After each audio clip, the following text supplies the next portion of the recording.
Hello दोस्तों, नमस्ते। हर हर महादेव। रउआ लोग के बीच में मैया के भजन लेके आयल बनी। अच्छा लाग तो लाइक कमेंट करम और मेरे यूट्यूब चैनल के सब्सक्राइब करम।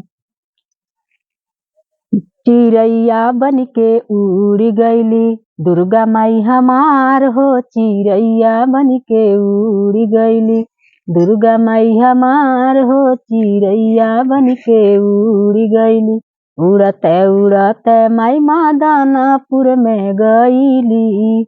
उड़ते उड़ते माई मादानापुर में गईली।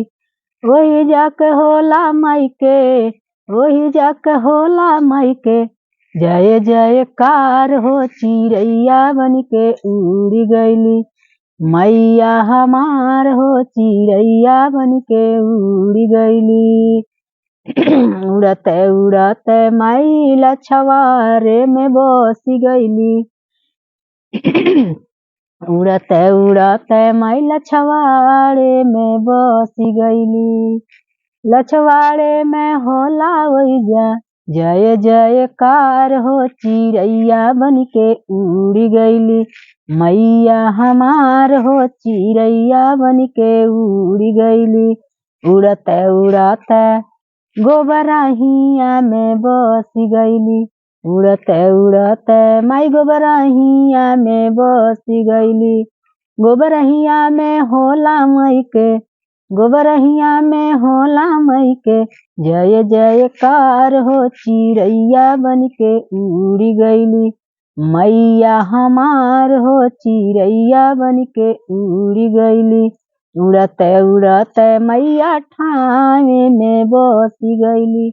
उड़ते उड़ते मैया ठावे में बस गईली।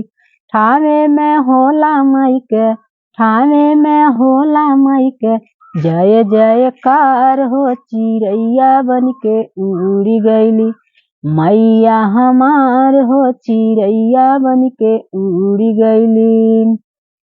उड़ते उड़ते माई तरकुलहा में बस गईली।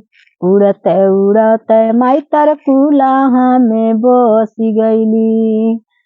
तरकुलहा में होला माई के, तरकुलहा में होला माई के जय जयकार हो। चिड़ैया बन के उड़ गईली मैया हमार हो। चिड़ैया बन के उड़ गईली। उड़ते उड़ते माई पिपराइच में बस गईली।